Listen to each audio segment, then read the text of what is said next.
And we are beachside with a view of Oranjestad, the capital of Aruba.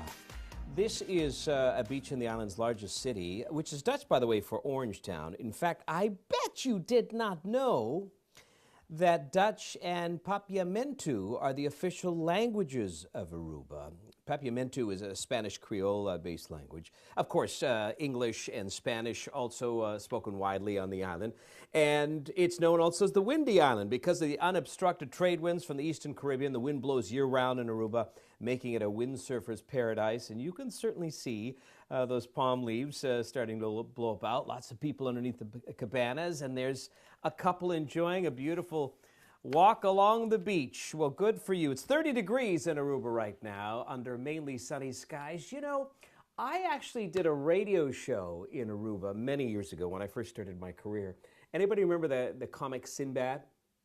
Really tall guy. He had the Sinbad Soul Jams. So when I was a radio DJ doing a morning show, we took listeners and we did it live in Aruba. Had a great time. But we're in for another good time. It's Friday. Yay! And Cindy was first on the board, by the way, to say hello. So a very good Friday to you, but also Barbara's joining us, Linda.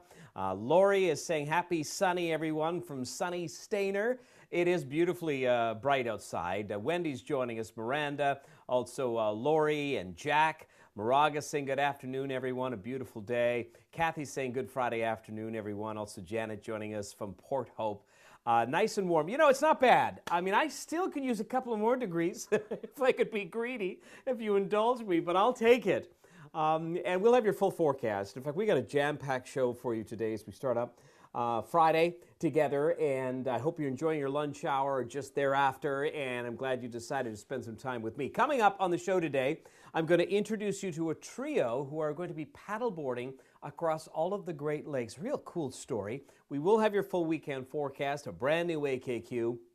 I'm also going to share some viewer pictures. Marilyn, a regular watcher here, sent in some beautiful shots. She was doing some nature exploring, so we'll share that with you. And we are open.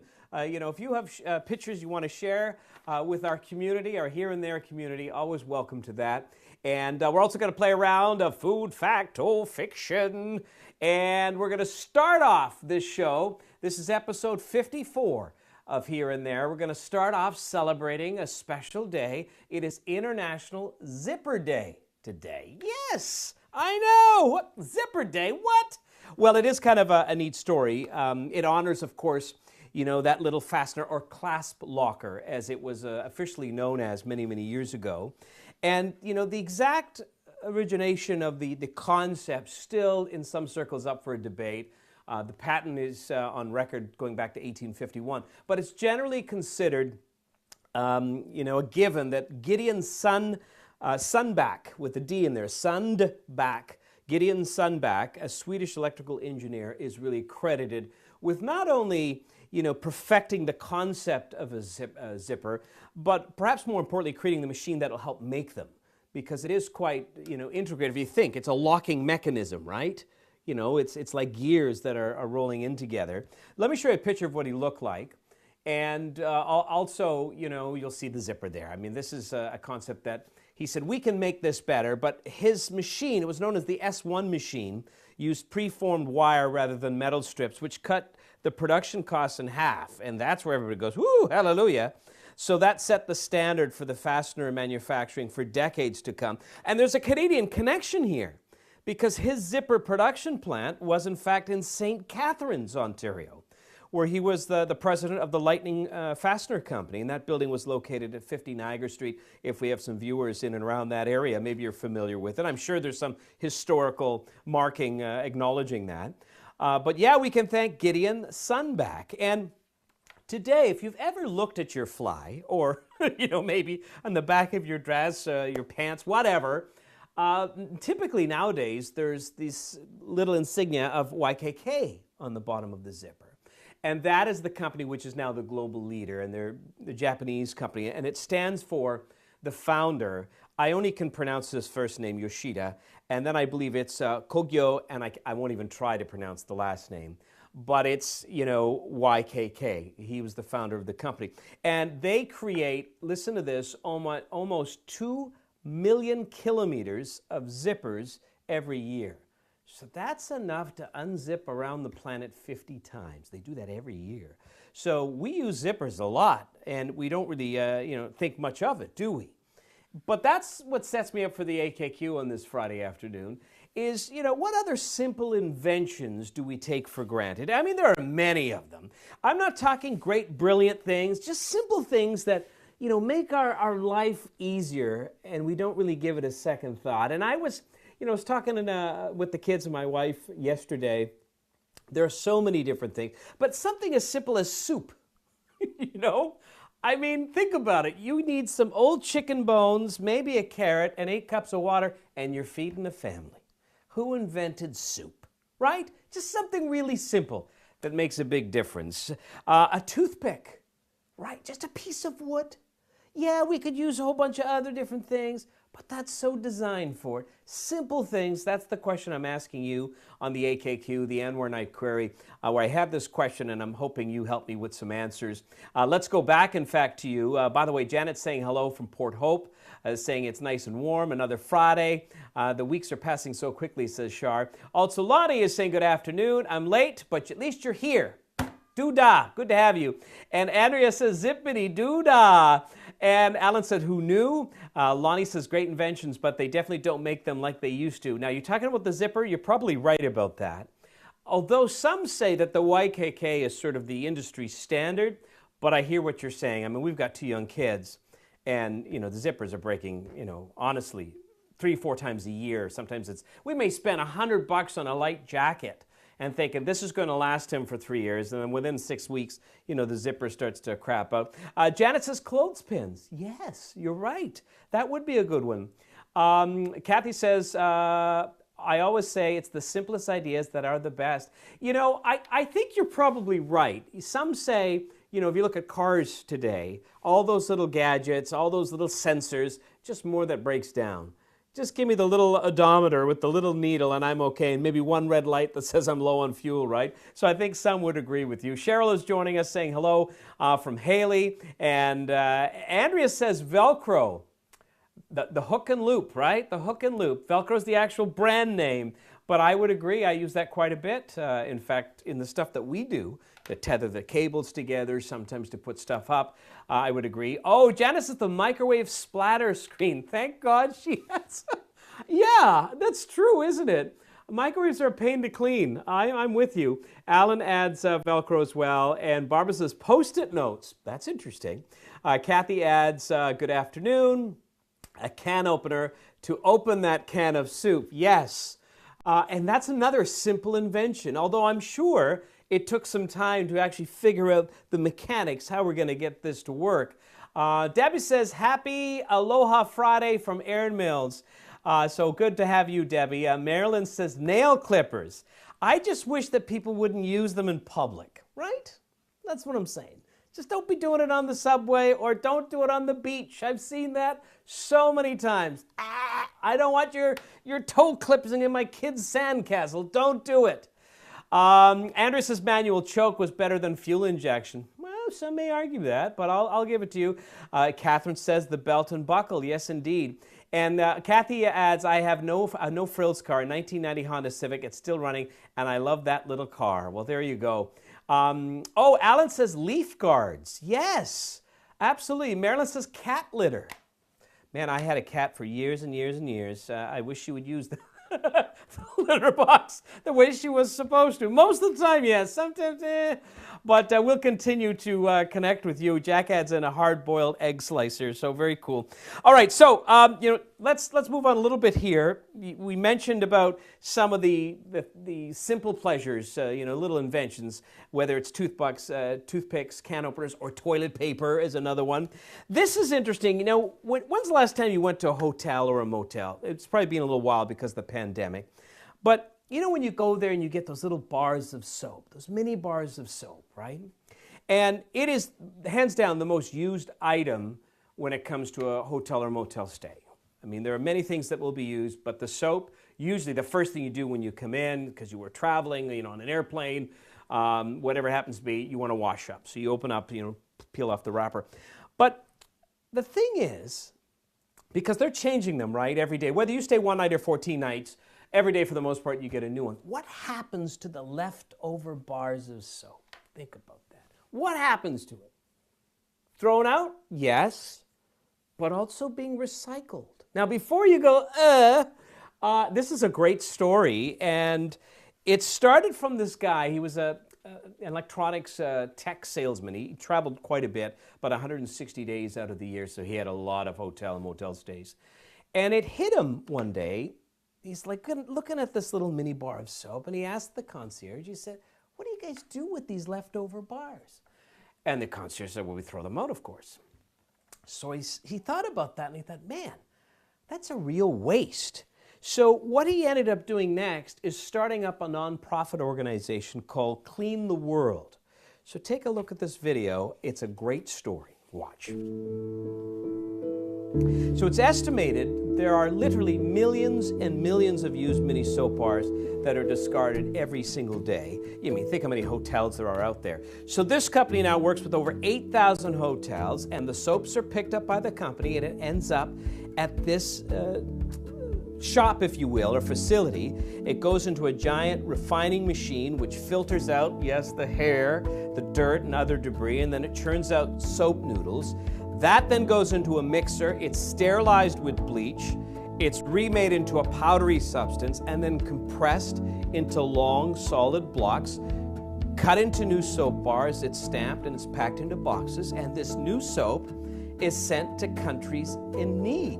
So far, they have distributed over 63 million soap bars in 127 countries.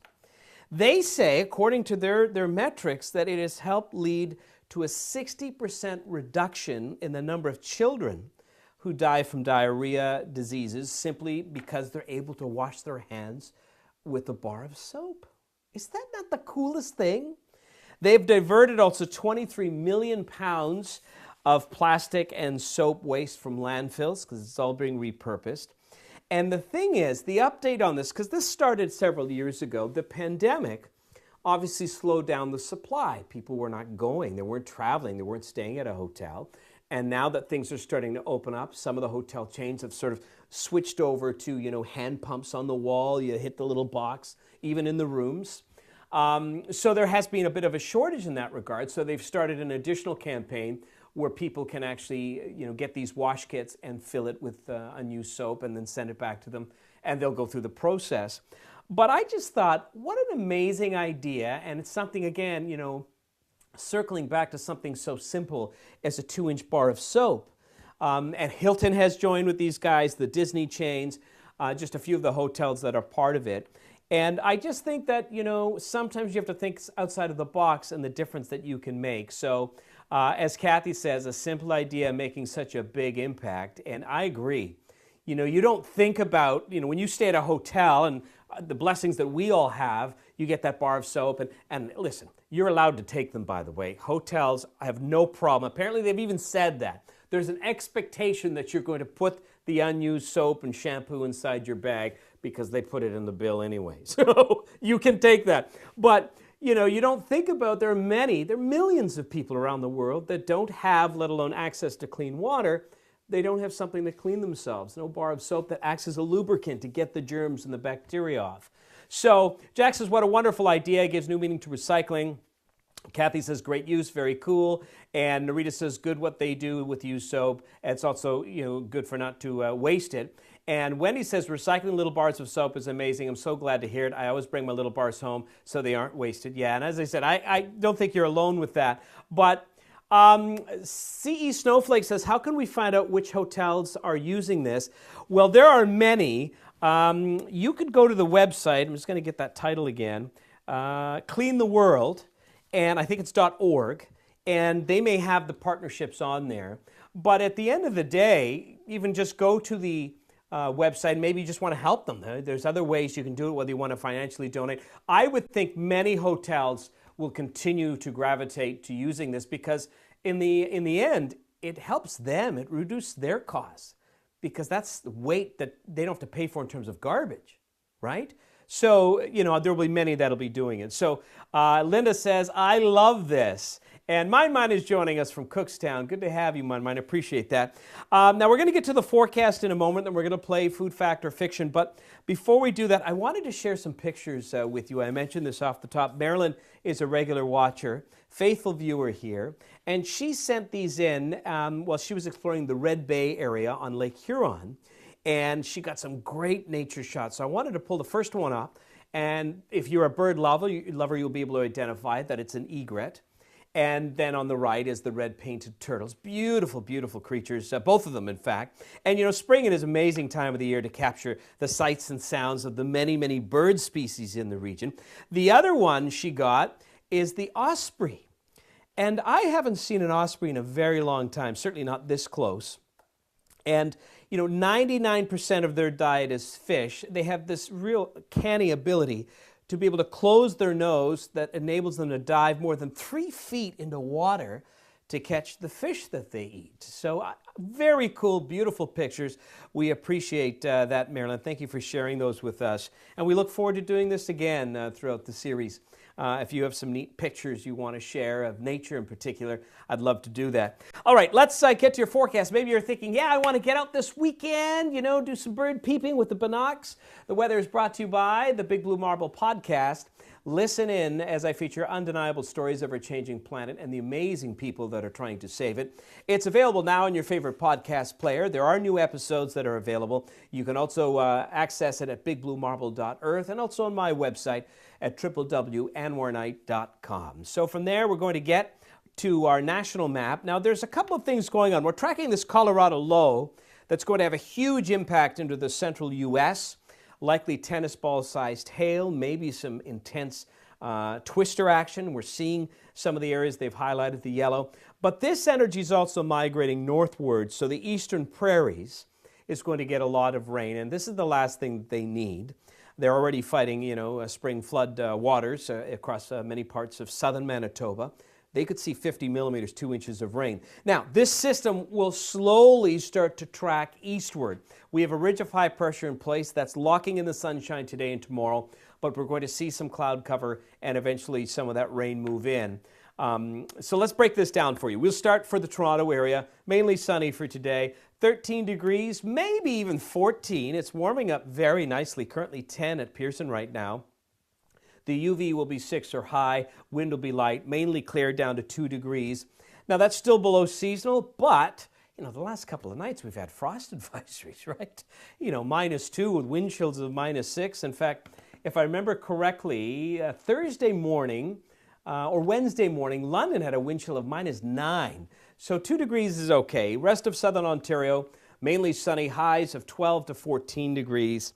And then mainly clear with lows -5 to 3 for overnight lows. So we have wind chills, you know, in Haliburton -5, feeling like -7. In Kingston it's -2, feeling like -4. And in Windsor we'll get +3. So that's a, you know, a chilly night for sure. As we look at the 5-day forecast, mainly sunny and mild for tomorrow, high of 14 degrees, should be great for all sorts of outdoor activity, whether you want to finally, you know, tool in the garden, get those leaves out of there, start raking, maybe fertilizing. Sunday, we'll have cloud cover, but I think the rain is going to hold off until towards the end of the day. I'm talking around 5 p.m. So the core of the moisture will not punch our area until the end of the day, so you still have dry conditions for the first half. Monday we'll see scattered showers, 15 degrees, 14 scattered showers on Tuesday. At least we're into teen territory, right? I know the rain isn't the greatest, but we're not dipping below freezing, and we have temperatures in the upper teens, so that's all good. Okay, now, are you guys ready? You guys ready to play? Hang on. Food, fact, or fiction. All right, that's what we're going to do. We're going to play a round of food, fact, or fiction. Now, if you have never done this game before, if you're new to us, firstly, a very warm welcome. Very easy. I'm going to read you a food-related question, and you simply identify the answer, whether it's a food fact or food fiction, and please put the number sign next to the question so I know which one you're answering. Just before I get into the first question, I'm going to just highlight a few more comments that are just coming in here. Kathy says, those pictures are really great, so thank you for sharing to Marilyn, which is great. And have you ever seen a tennis ball-sized hail? I personally have not in person, but certainly over the years I've reported on it in terms of video and pictures. I've seen toonie-sized hail here in Ontario. And Debbie says, I meant to ask you sooner, but if you could please share, the Toronto Blue Jays provide a peanut nut reduced zone at the Rogers Centre for 15 games. The information is here. Please share with anyone you think would be interested. Well, that's interesting. Thank you for sharing that, Debbie. Absolutely. So I guess the idea is that they're limiting any type of sales of peanuts if you want to see a game, and for safety, that's important to know. So great for sharing that. And Penny Lynn says, spring represents birth, regeneration, hope, and such beauty to me. Mine says, frost at my house. Oh, yeah, well, I'm hoping that's the last of it. Kevin Rosen and Kathy Morris here, not here, as our paper bags, newspapers are all recycled, okay. Mary says, we're ready to play. Okay, and Barb says, thanks for the accurate forecast. You're welcome. All right, question number 1, food, fact, or fiction. Here we go. Question number 1 is this: an omelet made from 1 ostrich egg is equivalent to 16 chicken eggs. Food, fact, or fiction? An omelet made from 1 ostrich egg is equivalent to 16 chicken eggs. Fact or fiction? Put number 1 next to your answer. This is question number 1, and Lori's first one on the board. She says it is a fact. Now they're coming in. Wendy's saying fact, so is Kathy. Alan adds to that. C.E. Snowflake, also fact. Marilyn says fact. Jack says fact. Nancy says that. Betty. Joyce says fiction. Cindy says fact. Lonnie says fact. Oh wow, they're coming in so fast here. Mine says fiction. Marina says fact. So does Chris. So does Kathy, Susan, and Narita. So the question again: an omelet made from 1 ostrich egg is equivalent to 16 chicken eggs. And Jane adds fact, so does Kevin Rosen, fact. And the actual answer is fiction. It is not a fact. Shirley got it right, so did Penny Lynn. Actually, it's 24 eggs. 2 dozen eggs are equivalent to 1 ostrich egg, which weighs about 3 pounds, by the way, and about 2,000 calories. Man, I can't think what your cholesterol level would be like when you eat one of those, but it's actually 24 eggs. Is that not something? Some say it tastes divine, very buttery, and you've seen, pictures of them. I'm sure they're quite large, but a lot of people don't know the thickness of the shell also. I mean, it's very, very impressive. So there you go. If you're enjoying the show, by the way, please support it. Send me those parade of hearts, and make sure to like, share, and follow my page. We're getting into question 2 now. Question 2, residents in Seattle are permitted to compost up to 400 pounds of food waste per year. Question number 2, residents in Seattle are permitted to compost up to 400 pounds of food waste per year. Fact or fiction? And again, put number 2 next to your answer. Alan's on the board first, saying it's a fact. So Lori adds to that. Joyce adds to that as well. And the question is, residents in Seattle are permitted to compost up to 400 pounds of food waste per year. Well, mine says fiction. Helen says fact. Barbara says fiction. This is getting interesting. Christopher, good afternoon, Christopher. Good to have you. He says fact. Shirley says fiction. Narita says fact. Also, Chris says fact. Helen says fact. Kathy says fact. And Wendy says fiction, I hope. And Linda says fact. Marina says fiction, so does Betty. And also Marilyn says fact. The actual answer to can residents in Seattle compost up to 400 food pounds of waste per year? It is fiction. Fiction. Wonk, wonk. Yes, it is. In fact, all food waste must be composted. It is actually illegal to throw out any food waste in your garbage if you live in Seattle. They passed this law several years ago, and they banned all food waste, and that includes also soiled pizza boxes, dirty napkins, soiled paper towels. It needs to be composted. They actually do issue fines. Now, it's only $1, but I think it's akin to, that quarter you put in to get the buggy at a grocery store. It's just to sort of encourage you to opt in here, right?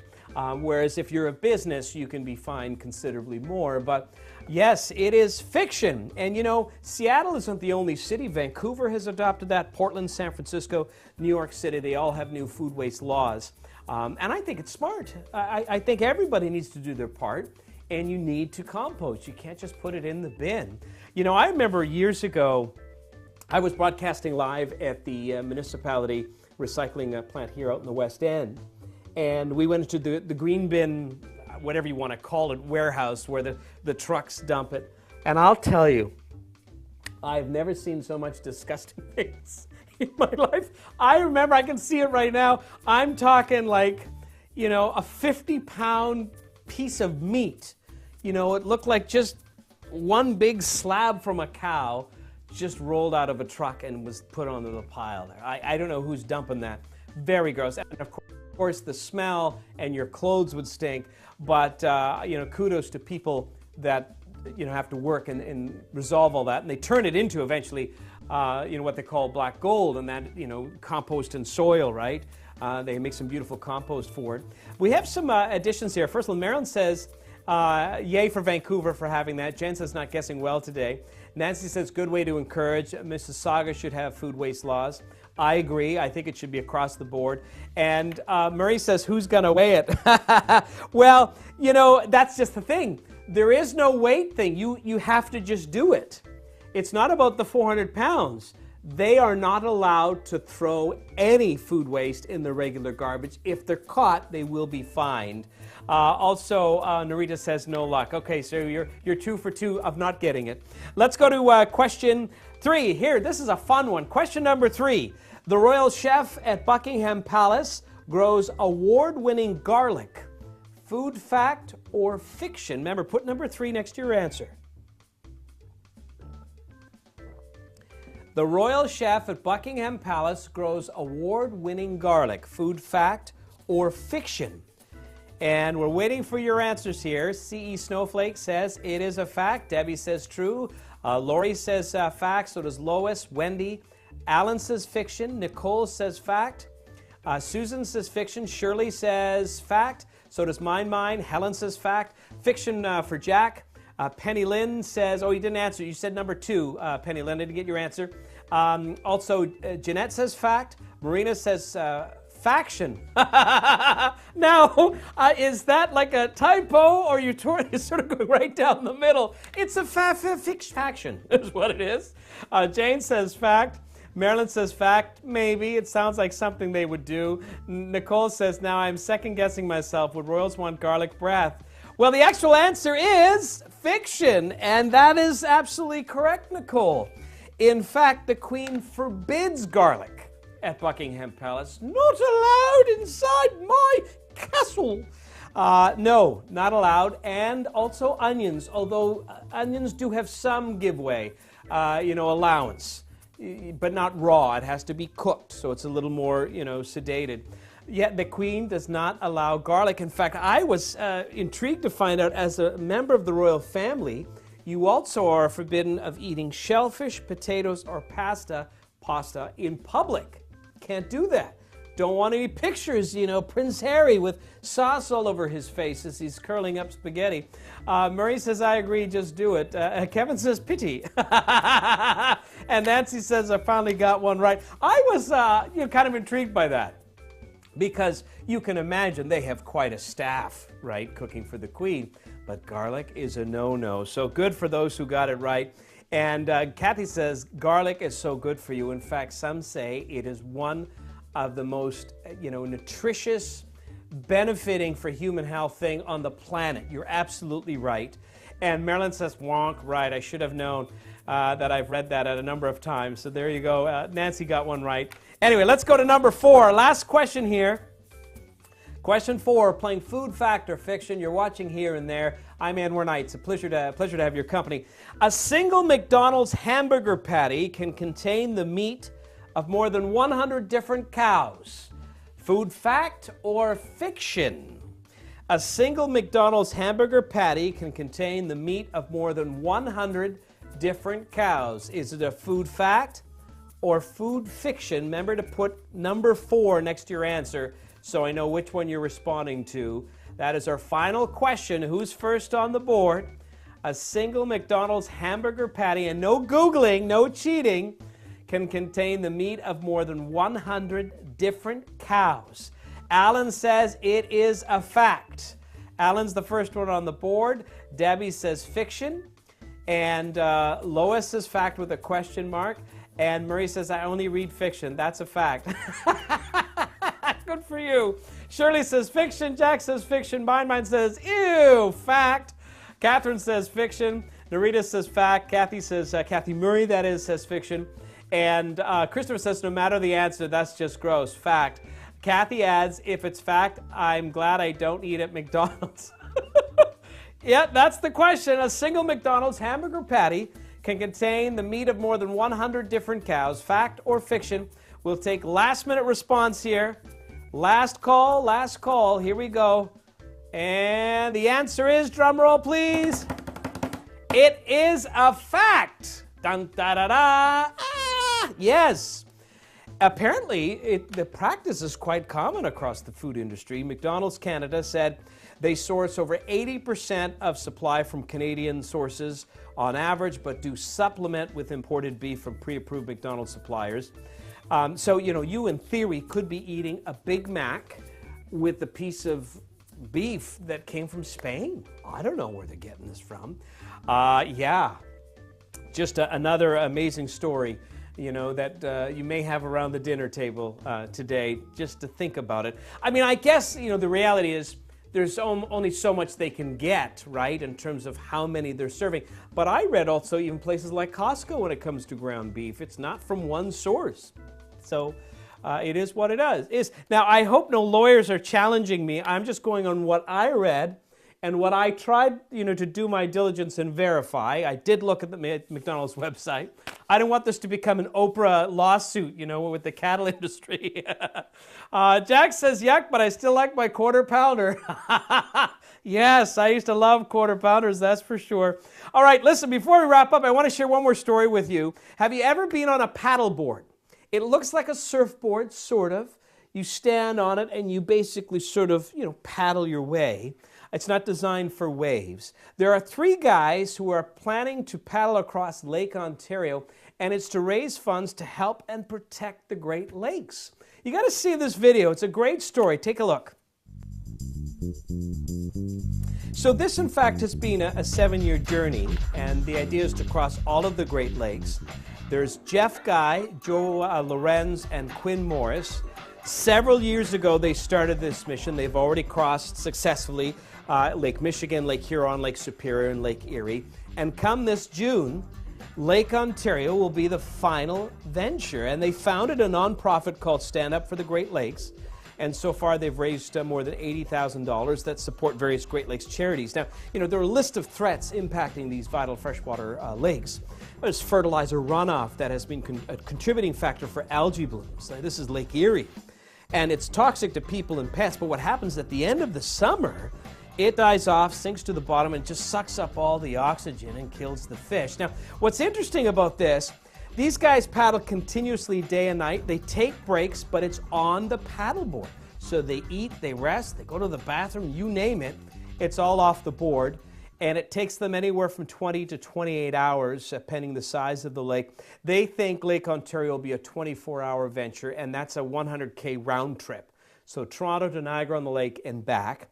And I just thought it was a great initiative. The Great Lakes are one of the world's largest freshwater ecosystems, and we need clean water, right? We all have a part to play with that. So good for them.